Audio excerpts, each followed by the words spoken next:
আজ এখানে এসে জীবনানন্দ দাশের একটি কবিতা খুব মনে পড়ছে।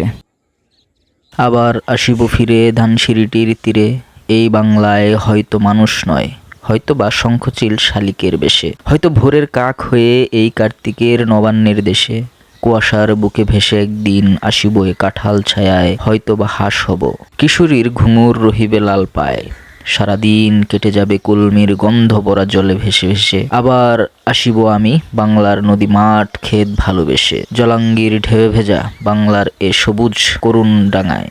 তো ঢাকা শহরে যারা ঈদ করতেছে বর্তমানে সবাই খুব কর্মব্যস্ত জীবনের পরে ইট কাঠের পাথরের যে নগরী, এখানে সবাই একটু খোলামেলা ঘুরতে চায়। তাই আমাদের ঢাকার পাশেই ঠিক পূর্বাঞ্চলে আমরা ঘুরতে এসেছি। এই জায়গাটা খুবই মনোরম পরিবেশ এবং প্রাকৃতিকভাবে সব কিছু এখানে আছে। এখানে ধান ক্ষেত আছে, শাকসবজির ক্ষেত আছে, তারপর ওই পাশে আবার নদী আছে, নদী পার হয়ে অনেকে যাচ্ছে ওই পাশে। আর ওইটাই হচ্ছে যে আমাদের ওই একদম ওই মাথায় যেটা দেখা যাচ্ছে, এটা হচ্ছে পূর্বাচল সিটি। ওইখানে মানুষজন যায়, নানা ধরনের ওইখানে দোকানপাট আছে, মানুষ একটা পর্যটন এরিয়ার মতো হয়েছে। আর এই পাশটায় ঠিক মুক্ত পরিবেশে আমরা একটু ঘোরার চেষ্টা করতেছি। আমি, আমার সাথে মঈনুদ্দিন আছে, যদিও সে ক্যামেরা ধরে আছে, তারপরে আমি তাকে দেখানোর ব্যবস্থা করব। আর এখানে এসে মুক্ত হাওয়া এতটুকু ভালো লাগতেছে বলে বোঝাতে পারবো না। এখানে ধান ক্ষেত, এই ধান ক্ষেত দেখতেছি আমরা। তো ওই পাশে আমি আর মঈনুদ্দিন হাঁটতেছি, তো আমাদের কাছে বেশ ভালো লাগতেছে। আমার কাছে খুব ভালো লাগতেছে, অনেক সুন্দর একটা পরিবেশ, অনেক সুন্দর বাতাস। দক্ষিণখান এদিকে হজ ক্যাম্প, এদিকে ঘরবাড়ি হওয়ার কারণে আর এত সুন্দর পরিবেশ দেখা যায় না।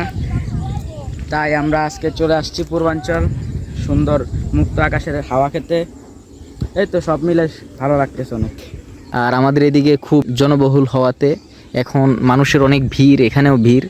আগে এত ভিড় ছিল না, দিনে দিনে মানুষ বেড়ে গেছে, যানবাহন বেড়ে গেছে, খরচ বেড়ে গেছে, সব কিছু মিলিয়ে এক অন্যরকম পৃথিবী আমরা দেখতেছি।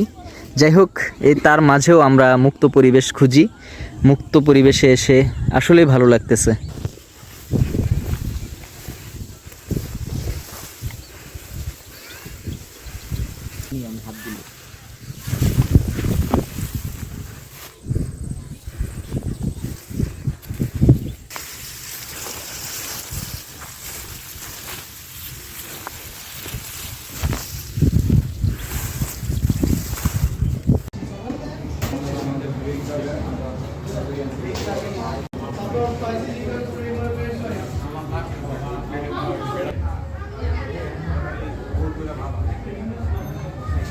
কিন্তু ভাই সব খাইতে হবে, দেখেন ভাই, সব খাইতে হবে ভাই।